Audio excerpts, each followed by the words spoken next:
प्रिय श्रद्धालुओं, जय श्री कृष्ण, जय श्री राम, जय श्री राधे राधे, जय श्री माता। इस प्रवचन में आपको श्रवण कराएंगे भीष्म प्रतिज्ञा तथा सत्यवती के साथ शांतनु के विवाह और कौरव पांडवों के जन्म की कथा।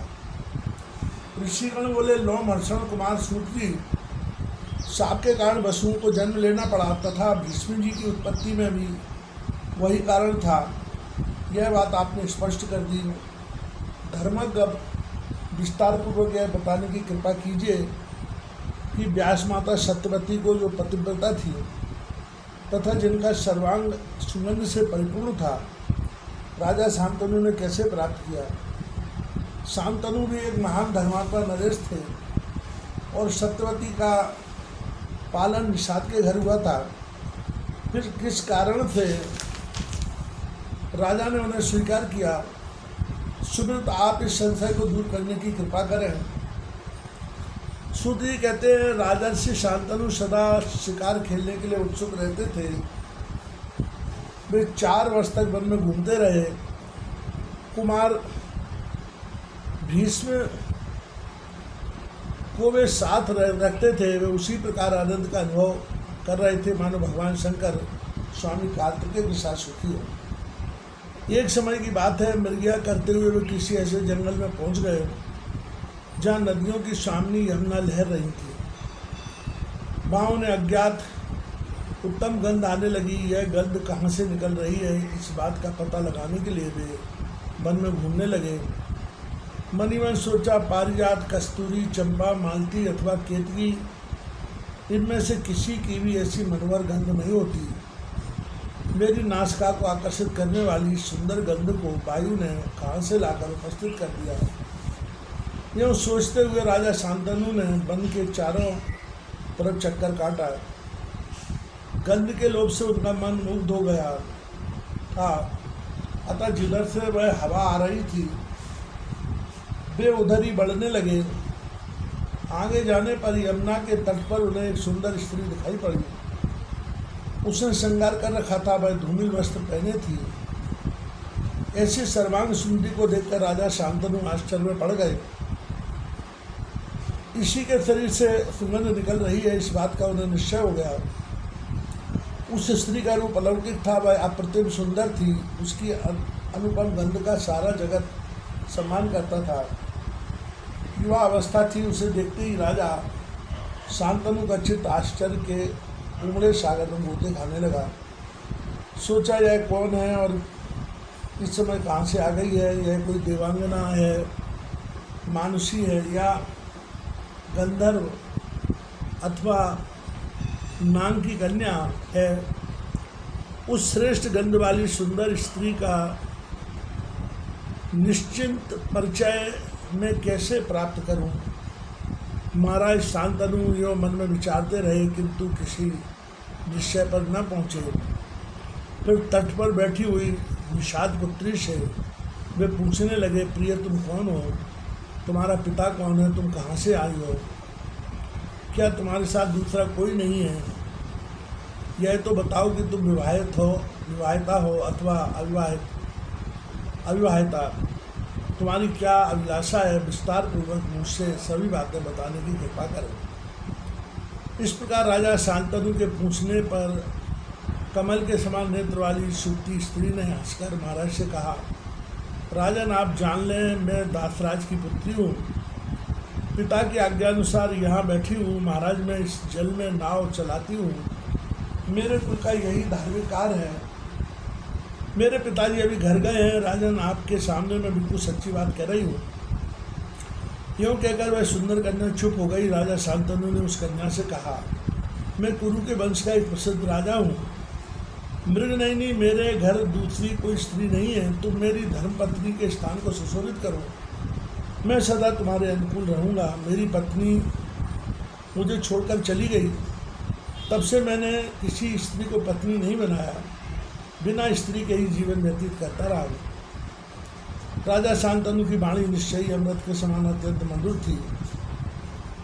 सुंदर गंध वाली एवं सात्विक भाव से संपन्न उस दास कन्या सत्यवती ने उसे सुनकर धैर्य रखा।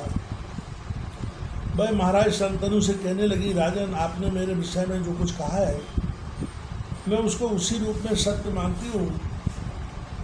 आपकी जैसी इच्छा है वैसा ही होना चाहिए, किंतु मैं स्वतंत्र नहीं हूँ। मेरे पिताजी आपकी कामना पूर्ण करेंगे, अतः आप उन्हीं से मिलकर मेरे लिए प्रार्थना कीजिए। मैं कोई वैश्या नहीं, दासराज की पुत्री हूँ। मैं निरंतर पिता की आज्ञा के अनुसार चलती हूँ। मेरे पिताजी महान पुरुष हैं, यदि वे मुझे आपको सौंप दें तो आप मेरा पाणी ग्रहण कर लीजिए, तब से मैं आपके अधीन रहूँगी, परंतु कुल में जो व्यवहार है उनकी रक्षा करनी ही पड़ती है। सूत जी कहते हैं, महाराज शंतनु सत्यवती की बात सुनकर उसकी याचना करने के लिए दासराज के घर पहुँच गए। उन्हें आते देखकर दासराज को बड़ा आश्चर्य हुआ। वह राजा शंतनु को प्रणाम करके हाथ जोड़कर कहने लगा। दासराज ने कहा, राजन, मैं आपका सेवक हूँ, आप यहाँ पधारे, इससे मैं कृतार्थ हो गया। महाराज आज्ञा दीजिए, किस लिए मेरे घर आपका पदार्पण हुआ है। राजा शंतनु बोले, अनग, यदि संभव हो तो तुम अपनी कन्या मुझे दे दो, मैं इसे धर्मपत्नी बनाऊंगा। तुमसे बिल्कुल सच्ची बात कह रहा हूँ। दासराज ने कहा, राजन, आप यदि मेरे इस कन्या रत्न के लिए प्रार्थना करते हैं तो मैं अवश्य दे दूंगा, क्योंकि देने योग्य वस्तु कभी भी अदय नहीं हो सकती। किंतु महाराज, एक शर्त यह है कि इस कन्या का पुत्र ही आपके बाद राज्य का अधिकारी होगा। किसी भी स्थिति में आपके दूसरे पुत्र को राजगद्दी नहीं मिलेगी। सूत जी कहते हैं, दासराज की बात सुनकर राजा शंतनु अत्यंत चिंतित हो गए, क्योंकि वे भीष्म जी को राजा बना चुके थे। अतः कुछ भी उत्तर न देकर वे घर लौट गए। मन पर चिंता की घटा घिरी रही। घर पहुंचने पर वे ना कुछ खाते थे और ना ही उन्हें नींद ही आती थी। महाराज शांतनु को चिंता में उद्विग्न देखकर पुत्र देवव्रत भीष्म जी उनके पास गए और उनसे अशांति का कारण पूछा। नरेंद्र, आप राजाओं के सिरमौर हैं, कौन शत्रु आपका सामना करना चाहता है? मैं अभी उसे अधीन कर लेता हूँ, सत्य कहिए, आप क्यों चिंतित हैं? राजन, जो पुत्र पिता के दुख को नहीं जानता है और न उसे दूर करने का यत्न ही करता है, उसके जन्म लेने से क्या लाभ है? रघुकुल को आनंदित करने वाले भगवान राम पुत्र रूप से दशरथ के घर पधारे थे। पिता की आज्ञा से राज्य का परित्याग करके वे वन में चले गए। सीता और लक्ष्मण के साथ चित्रकूट पर्वत पर वास किया। राजन, राजा हरिश्चंद्र का लड़का जो रोहित नाम से विख्यात था, पिता की इच्छानुसार बिक गया। विप्र के घर उसने सेवावृत्ति स्वीकार कर ली। महाराज, यह शरीर आपका है, मैं कौन सा कार्य करूं? क्या मैं अकुशल हूँ? निश्चय ही बतलाइए। मेरे जीवित रहते हुए आपको चिंता नहीं करनी चाहिए, क्योंकि जो काम असाध्य है उसे भी करने को मैं तैयार हूँ। राजन, व्यक्त कीजिए, आपको कौन सी चिंता सता रही है? मैं अभी धनुष लेकर उसे दमन कर देता हूँ। यदि उस कार्य में मेरी मृत्यु हो गई तो मेरा जन्म सार्थक हो जाएगा, अथवा यदि मैं सफल प्रयास हुआ तो आपकी अभिलाषा पूर्ण हो जाएगी। दोनों तरह से ही मुझे लाभ है। उस पुत्र को धिक्कार है जो समर्थ होते हुए भी पिता के मनोरथ को पूर्ण करने में उद्यत नहीं होता। जो पिता की चिंता को दूर नहीं कर सकता, उस पुत्र के जन्म से क्या प्रयोजन है? सूत्री कहते हैं, राजा शांतनु मन ही मन लज्जित थे। अपने पुत्र भीष्म की बात सुनकर वे तुरंत बोल उठे। राजा ने कहा, पुत्र, मुझे गहरी चिंता तो यह है कि तू मेरा एक ही बालक है। यद्यपि तू सूरवीर, पराक्रमी, प्रतिष्ठित एवं संग्राम में पीछे पैर रखने वाला नहीं है, फिर भी पुत्र एक संतान रहने के कारण मुझ जैसे पिता का यह जीवन विफल है। क्योंकि यदि कभी युद्ध छिड़ा और तुम उसमें काम आ गया तो फिर मैं आश्रयहीन होकर क्या कर सकूँगा? पुत्र, मुझे यही विशेष चिंता है, मैं इसी से दुखी हूँ। सूत जी कहते हैं, राजा शांतनु की बात सुनकर भीष्म जी ने वृद्ध मंत्रियों से पूछा और कहा, इस समय महाराज अत्यंत लज्जित है, मुझसे स्पष्ट कहते नहीं। आप लोग उनसे पूछकर निश्चय करके सच्ची बात मुझे बताने की कृपा करें, फिर मैं निश्चिंत होकर उन सभी कार्यों को सिद्ध करने में लग जाऊंगा। भीष्म जी की बात सुनकर मंत्री लोग राजा शांतनु के पास गए। सम्यक प्रकार से सारी बातें जानकर उन्होंने भीष्म जी को सब बतला दिया। भीष्म जी पिता का अभिप्राय जानकर उसी क्षण मंत्रियों को साथ लेकर दासराज के घर गए और अत्यंत नम्र होकर प्रेम पूर्वक कहने लगे। भीष्म जी बोले, परंतप तुम अपनी सौभाग्यवती पुत्री मेरे पिताजी के लिए दे दो।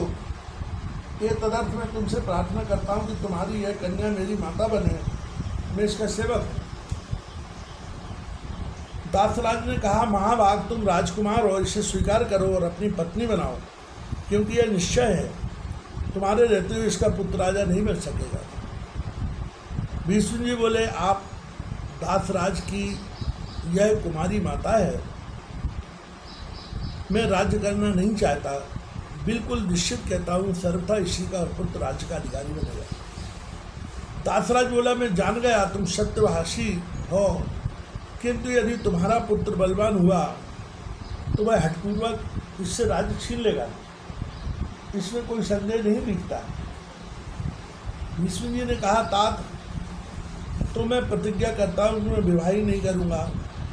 यह बात सर्वथा सत्य होकर रहेगी, मेरी प्रतिज्ञा किसी प्रकार टल नहीं सकती। सूत जी कहते हैं, भीष्म जी की ऐसी अटल प्रतिज्ञा सुनकर दासराज ने अपनी सर्वांग सुंदरी कन्या सत्यवती को महाराज शांतनु के लिए समर्पण कर दिया।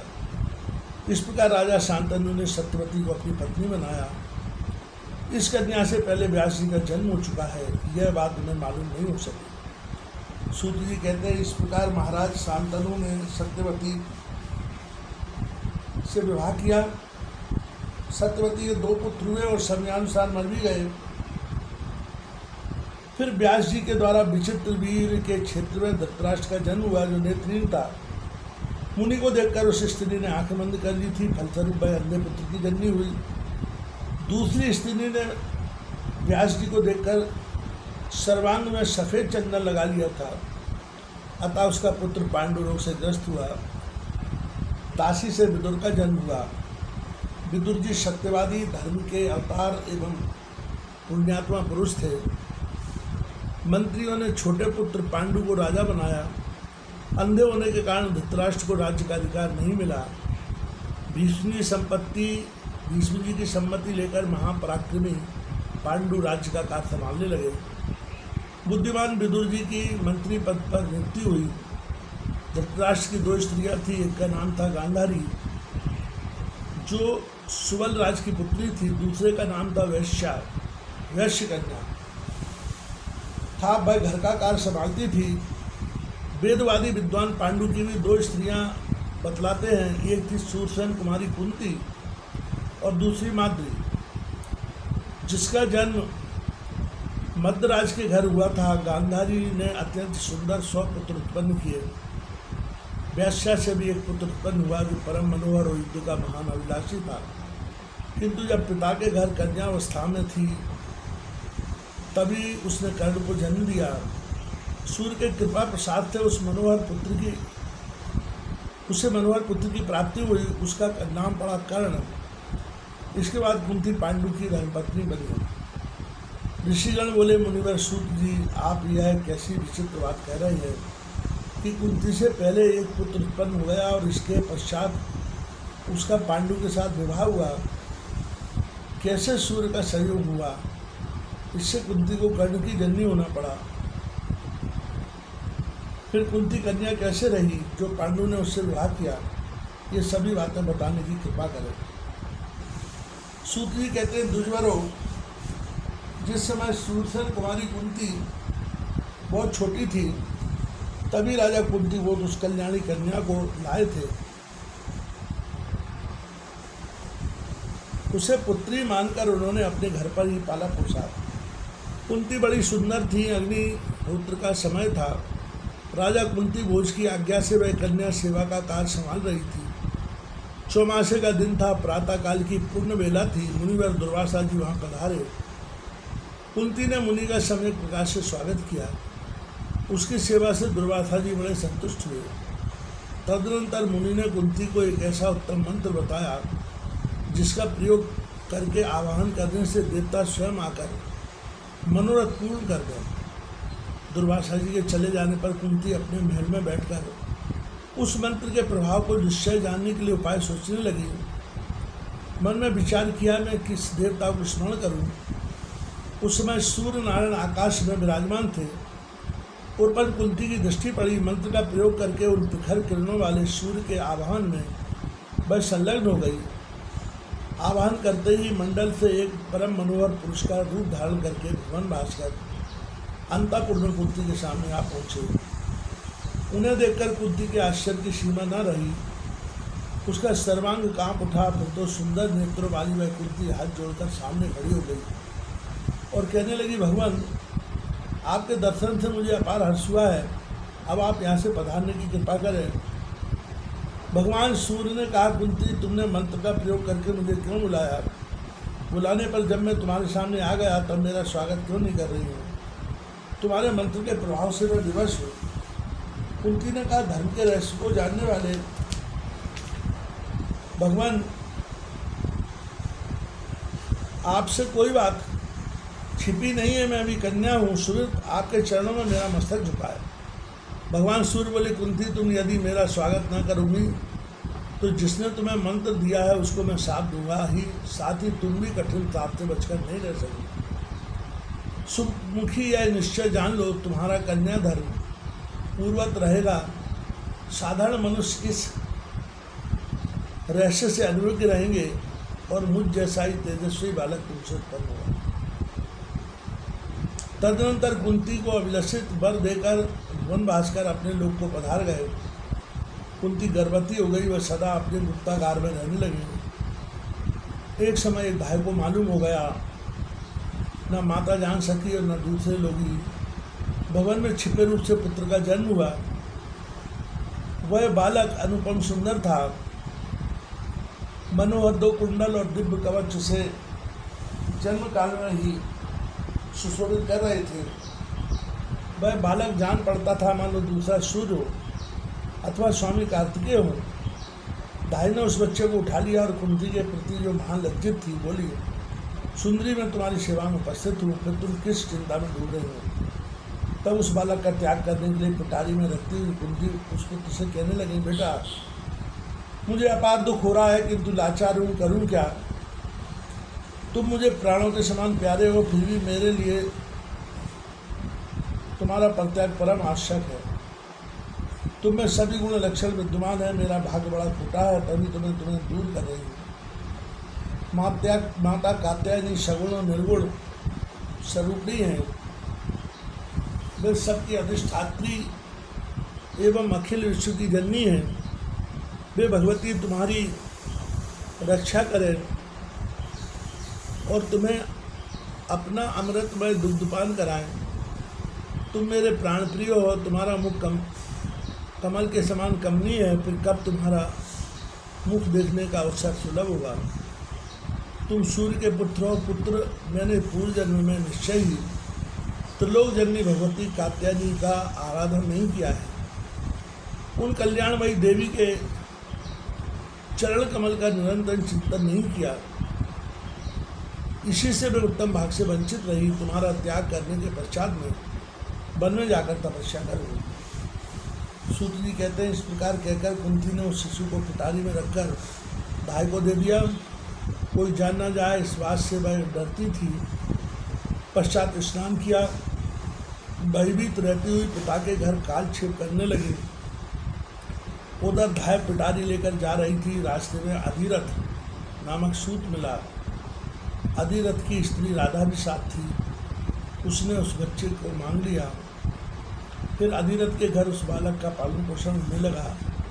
वही वीर बालक आगे चलकर महाबली कर्ण नाम से विख्यात हुआ। इसके बाद वही कन्या कुंती स्वयंवर में पांडु की धर्मपत्नी बनी। पांडु की एक दूसरी स्त्री माद्री थी। उसके पिता मद्राज थे। एक समय की बात है, महान पराक्रमी पांडु जंगल में शिकार खेल रहे थे। उनके हाथ एक मुनि की हत्या हो गई। उस समय वे मुनि मृग के रूप में अपनी पत्नी के साथ रमण कर रहे थे।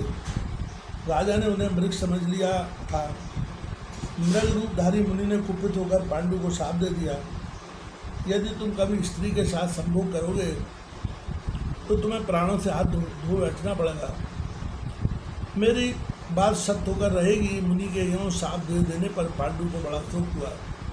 वे अत्यंत दुखी होकर राज्य का परित्याग करके वन में रहने लगे।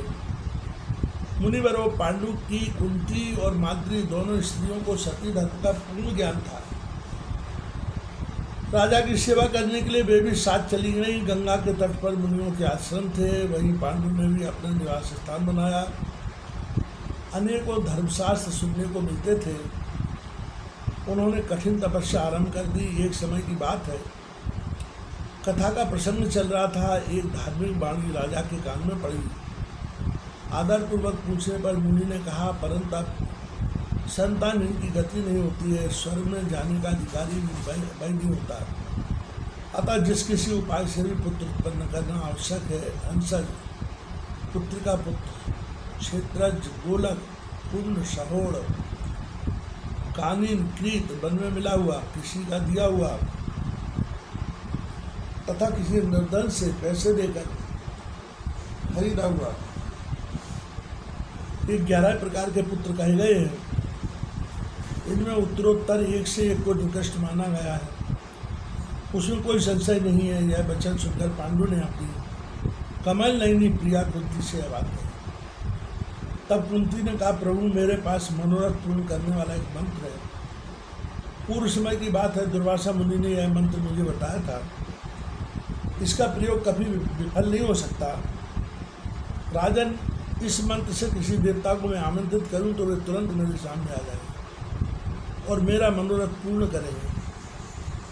उसी समय पांडु ने कुंती को मंत्र प्रयोग करने की अनुमति दे दी। तब कुंती ने प्रधान देवता धर्म को याद किया। वहाँ धर्म पधारे। उनकी कृपा से कुंती प्रथम पुत्र युधिष्ठिर की माता हुई।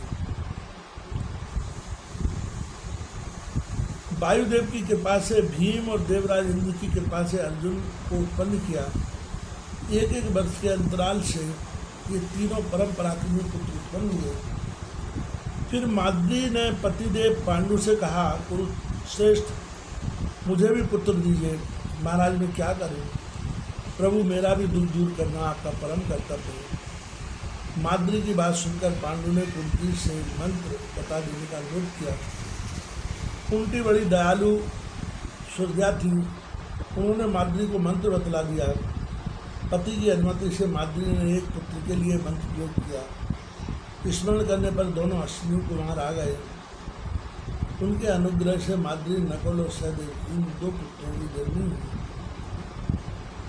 दुर्जरों, इस प्रकार 500 देव कुमार पांडव क्षेत्रज पुत्र हुए। 1 वर्ष के व्यवधान से उस जंगल में ही इन कुमारों का जन्म हुआ।